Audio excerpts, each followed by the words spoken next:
OEB TV, uma realização da Ordem dos Economistas do Brasil. Colega economista, prezado telespectador, prezada telespectadora, é um prazer estar com vocês mais uma vez aqui na TV da Ordem dos Economistas do Brasil. Lembro todos vocês que estamos no LinkedIn e também no YouTube. E hoje tenho o prazer, tenho a honra de conversar com o querido professor, o economista Luiz Carlos Barnabé de Almeida. Professor Luiz Carlos, é um prazer tê-lo conosco aqui na TV da Ordem dos Economistas do Brasil. Professor Manolo, é sempre uma honra participar do programa, que é muito bem e por muitos anos é dirigido por você. Nós, economistas, nos sentimos fortalecidos da sua participação e a sua capacidade de atrair grandes nomes da economia, sempre trazendo informações de primeira e ajudando, inclusive, aos empresários a se prepararem para enfrentar as variáveis econômicas. Bom, professor Barnabé, que também é vice-presidente da Ordem dos Economistas do Brasil, vamos comunicar àqueles que nos assistem que estamos realizando uma série de eventos na Ordem dos Economistas do Brasil. Realizamos no ano passado, de 2021, e estamos, felizmente, já à beira de voltarmos a realizar aqueles nossos almoços, palestras no Terraço Itália.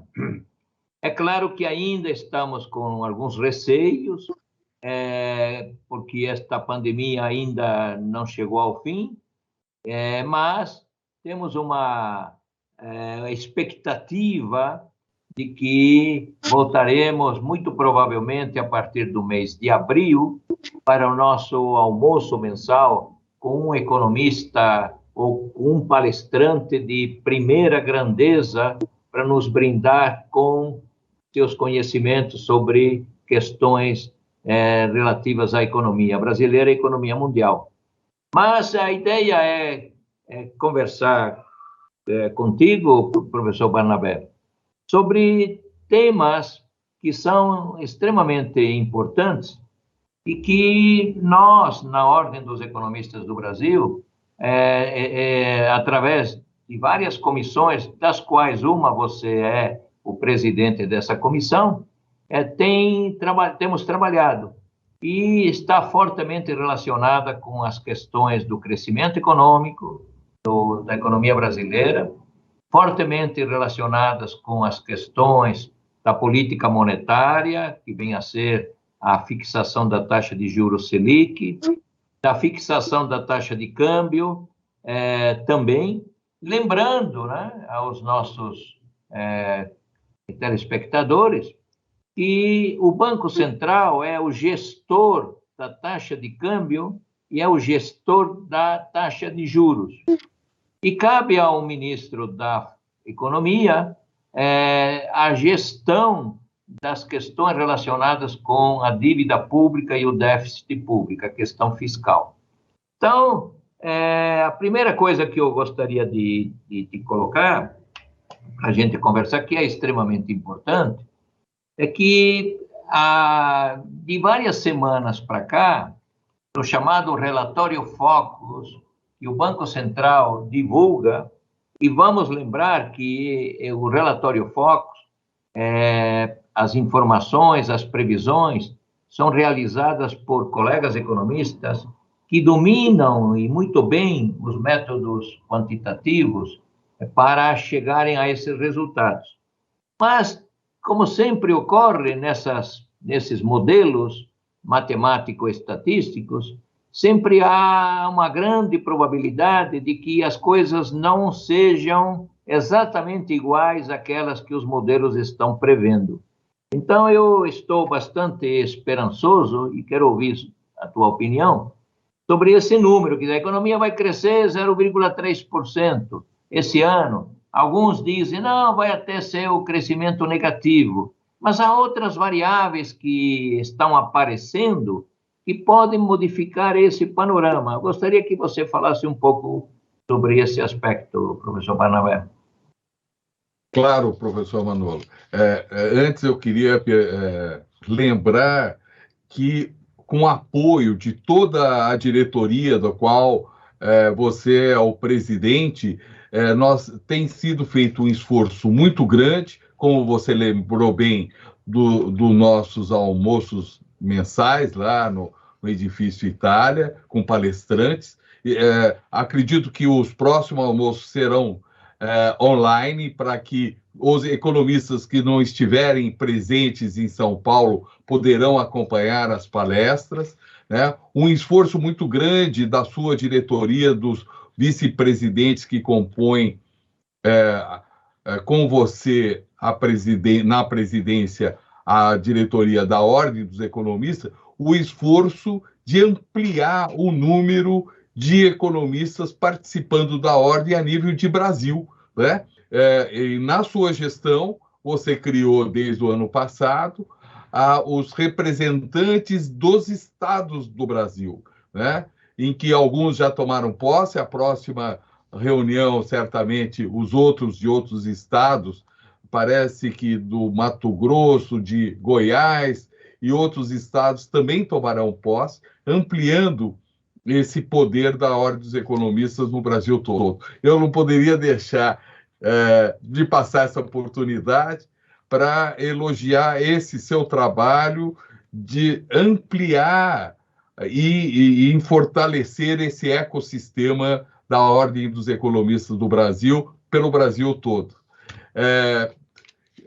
Professor, o senhor está certo, eu me lembro de uma conversa antiga nossa, lá no começo antiga, porque nesse mundo digital, com essa cognição digital, 30 dias é muito antigo. Mas eu me lembro que no final de janeiro, começo de fevereiro, o senhor conversava comigo dizendo: os nossos colegas economistas chefes de banco não vão ficar tranquilos enquanto que o banco, os juros da Selic não chegar a 12%.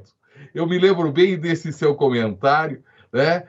Porque é claro que, respeitando o profundo conhecimento de todos os nossos colegas economistas chefes de banco, existe até pela força do uso do cachimbo, existe uma visão de quando o PIB está ruim, quando a situação fiscal do país está ruim, que o risco do país é ruim financeiramente, o Banco Central tem que pagar mais juros para o mercado, né? Então, às vezes, a interpretação dessas situações ruins induziram, certamente, o Banco Central a ter esse comportamento de juros, que eu gostaria que depois o senhor explicasse por que o Banco Central aumenta os juros. Mas, por influência de vários setores, o Banco Central foi chegando naquilo que você previa, professor Manolo, há quase 30 dias atrás, né? Que o Banco Central teria. Então, uma das perguntas que eu gostaria que você, pela sua especialidade, pela sua capacidade de semanalmente fazer interpretação, que fica essa interpretação aí no YouTube, no LinkedIn, que muitos professores universitários, inclusive, utilizam dos seus comentários para passar para os alunos, né, pela contemporaneidade dessas informações. Eu gostaria de perguntar qual é a sua expectativa da política do Banco Central em relação aos juros do Brasil esse ano, e por que o Banco Central aumenta os juros. Essa política de aumentar os juros é comprovado cientificamente que diminui a inflação, professor? Bom, então vamos lá por passos. A primeira pergunta é: de onde nasce essa inflação? Como é que ela surgiu tão rapidamente e com tanta força. Ela surgiu meses atrás, não foi de repente, mas ela foi num crescente, em função dos mercados globais. Com a pandemia, uma série de ligações estratégicas entre empresas se romperam, e quando a demanda volta a ser exercida de maneira global, percebem-se que essas cadeias produtivas estão, em grande parte delas, elas estão destroçadas. Então, há um grave problema de atender à demanda, há um grave problema de oferta de uma série de produtos. No caso de produtos agrícolas, o que houve também foi uma grande demanda para que os estoques desses países, principalmente China, fossem reabastecidos. E isso acabou, no conjunto, gerando uma inflação. Não é somente no Brasil que essa inflação ocorreu, ela ocorre nos Estados Unidos da América, ocorre em países europeus, e a energia e o preço das commodities são, digamos, os grandes vilões aí dessa questão do aumento da taxa de inflação. O que se comenta, e o ministro da Economia no Brasil, o ministro Paulo Guedes, de vez em quando ele dá uma informação sobre o pensamento dele, é que, como a política monetária não está no comando do Ministério da Economia, mas sim no Banco Central, o ministro Paulo Guedes, de vez em quando, tem dito, olha, os presidentes dos bancos centrais no mundo ficaram dormindo, e não tomaram as providências, as medidas necessárias a tempo. E ele diz, e aí no caso do Brasil também ocorreu isso aí. Ele acabou completando numa fala aqui, numa fala lá. Então, o que parece que ocorreu foi que foi feito um diagnóstico sobre o comportamento da taxa de inflação. E o diagnóstico seria de que aquele aumento na taxa de inflação seria, digamos, momentâneo, não seria persistente, não seria permanente. E a taxa de inflação subiu e o Banco Central ficou inerte no uso da política monetária. Porque há um sistema de metas de inflação que o Banco Central utiliza, e diz, quando a taxa de inflação aumentar, o Banco Central deve aumentar a taxa de juros, para que a taxa de juros em termos reais sempre permaneça positiva e perto de 3%. Ou seja, eu pego a taxa de juros, Selic, diminuo da taxa de inflação e devo encontrar um número parecido com 3%. Em termos reais, positivos. O que ocorreu ao longo de 2021 foi que a taxa de inflação ficou permanentemente acima da taxa de juros. E então nós tivemos taxa de juros menos taxa de inflação, o resultado é um valor negativo. E taxas de juros negativas, elas distorcem todos os preços relativos da economia. Ela nos leva à tomada de decisões no curtíssimo prazo que são extremamente ruins ao longo do tempo. Porque o que ocorreu mais recentemente foi que o Banco Central se viu obrigado a aumentar a taxa de juros, elevando-a acima da taxa de inflação para tentar obter uma taxa real de juros positiva. Então, hoje nós estamos com uma taxa de juros de 10,75% ao ano, que é a Selic, e nós temos uma taxa de inflação que está um pouquinho acima de 10%, mas que tem uma tendência de queda ao longo destes próximos meses de 2022. Os colegas economistas estão prevendo uma taxa de inflação medida pelo IPCA de 5,5%. Mas vamos lembrar os colegas que nos assistem, nossos telespectadores, vamos lembrar que, embora a taxa de juros Selic esteja em 10,75% ao ano, vamos lembrar que a caderneta de poupança paga 6% ao ano mais a TR, mais uma taxa referencial. E a perspectiva, a previsão da Selic aumentou para 12,25%. Isto porque o IPCA está sendo previsto um pouco acima de 5,5%, 5,56%, mas esse IPCA está bem acima do que determinou o Conselho Monetário Nacional para o Banco Central. A taxa de inflação, o núcleo, o centro da meta, é 3,5%.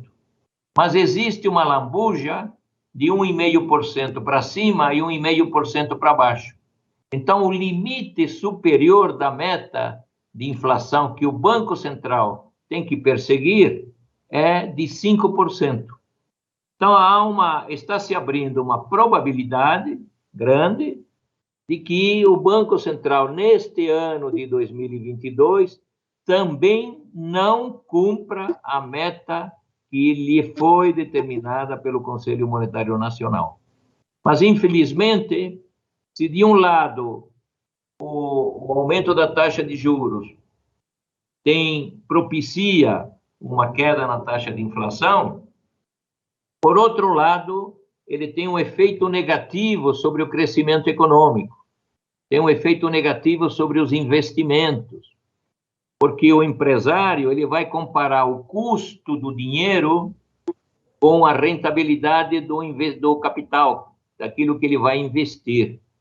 Se o custo do dinheiro, o valor do empréstimo é mais caro do que a taxa interna de retorno desse capital, ele não vai fazer o investimento. Então, também taxas de juros muito elevadas acabam inibindo o financiamento da casa própria, porque uma coisa é ter uma taxa de juros de 2% ao ano, como tivemos no início de 2021, e outra coisa é termos uma taxa de 10,75% ao ano, que é a taxa atual, com tendência à subida. Então, há um aspecto muito interessante dessa questão da taxa de juros, que acaba afetando fortemente a questão do crescimento econômico. O telespectador, que já retornamos. A economia é uma ciência social que estuda o problema da escassez. Toda e qualquer sociedade tem recursos escassos, até as sociedades mais ricas.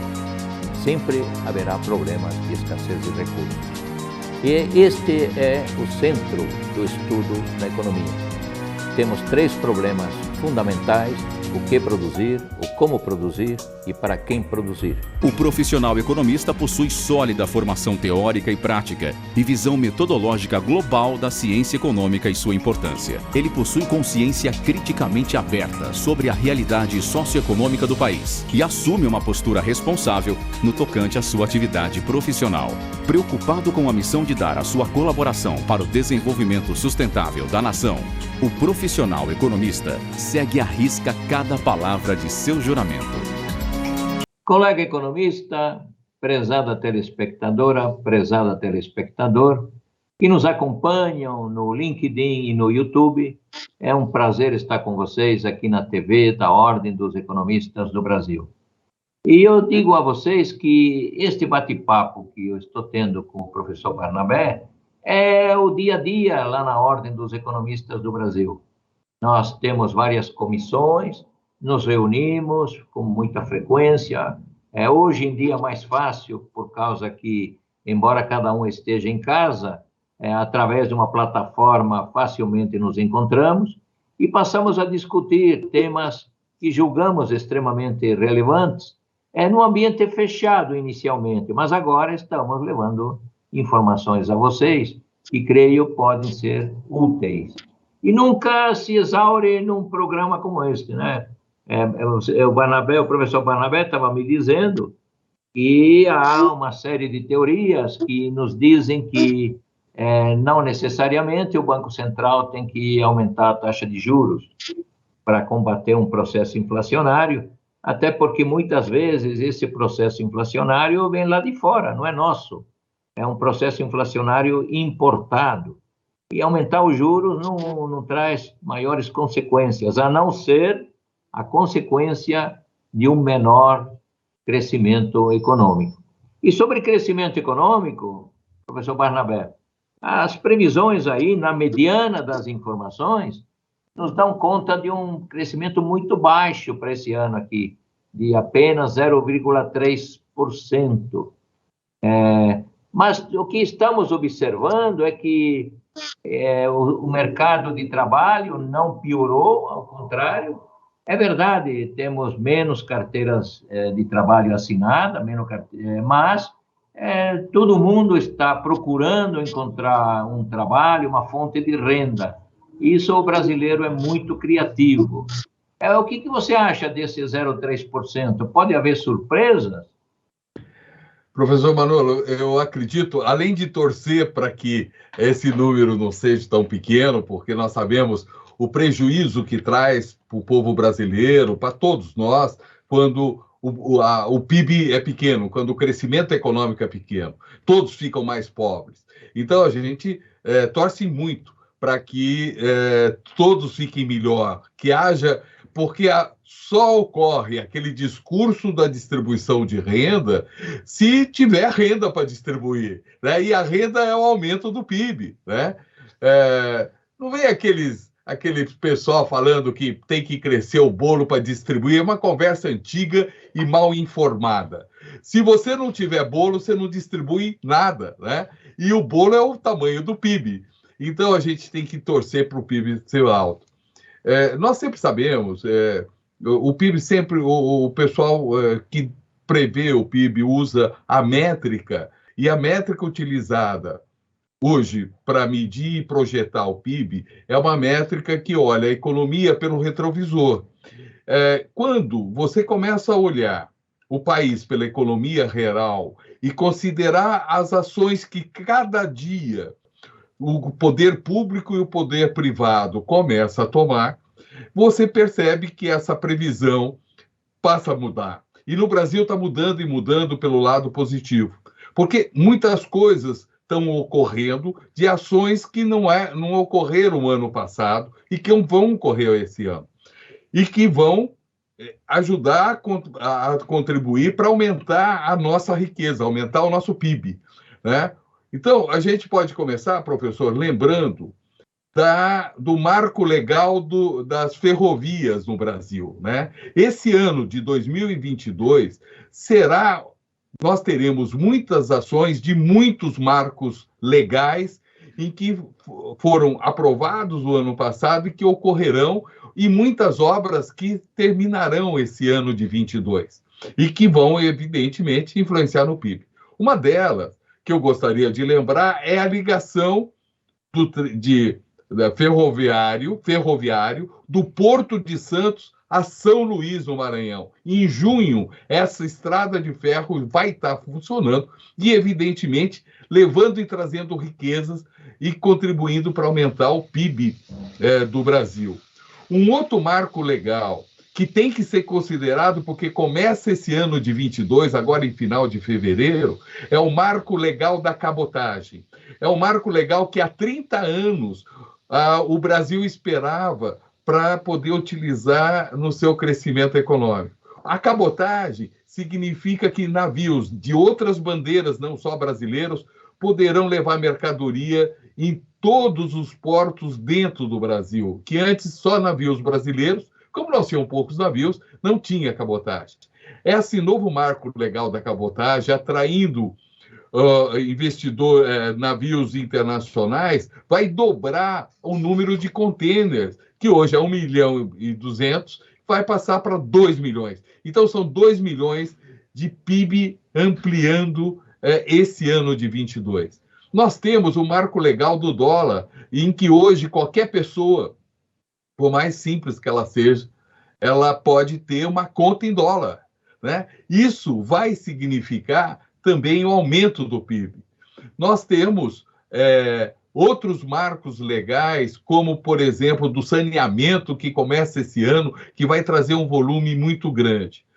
E outros marcos legais de privatizações, outros marcos legais que estão atraindo o capital internacional, talvez aí a justificativa da previsão do dólar e caindo o valor do dólar, valorizando a nossa moeda, por esse capital internacional entrando no Brasil, e sem falar das startups, né? Que o nosso querido amigo brigadeiro Maurício gosta de lembrar que uma única startup pode tirar o país do último grau de subdesenvolvido e levar para o topo do país desenvolvido.